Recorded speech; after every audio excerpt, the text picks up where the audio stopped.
On dit souvent qu'un texte, c'est une voix, VOIX, et je crois que c'est tout à fait juste.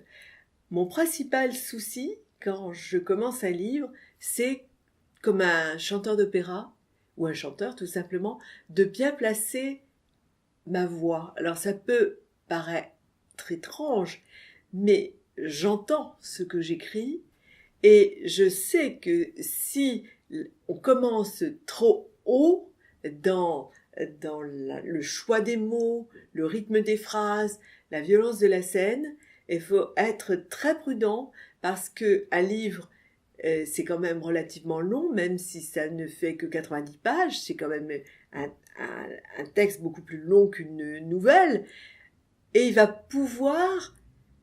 falloir pouvoir avoir des modulations, des ruptures, des surprises, des violences ou des douceurs.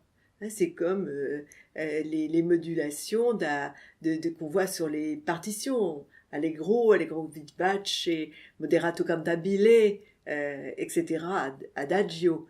C'est exactement la même chose.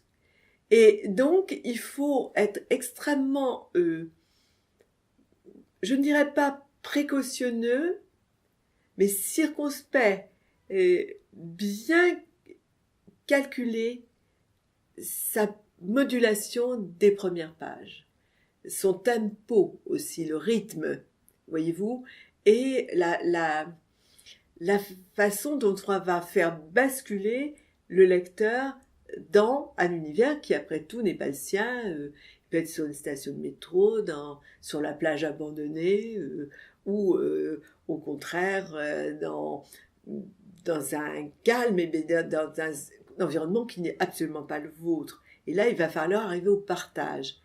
Alors, on peut commencer par une scène extrêmement violente. On peut commencer par tout ce qu'on veut. Mais il y a, dans la façon de placer sa voix, une préméditation. Je dirais que les premières pages du livre ressemblent un peu à ces moments qu'on observe quand on est dans une salle de concert, et avant que le chef d'orchestre n'arrive, ne prenne sa baguette et entame le morceau, la symphonie ou le concerto, on entend dans la fosse d'orchestre les musiciens qui accordent entre eux les instruments en fonction du morceau qu'ils vont interpréter.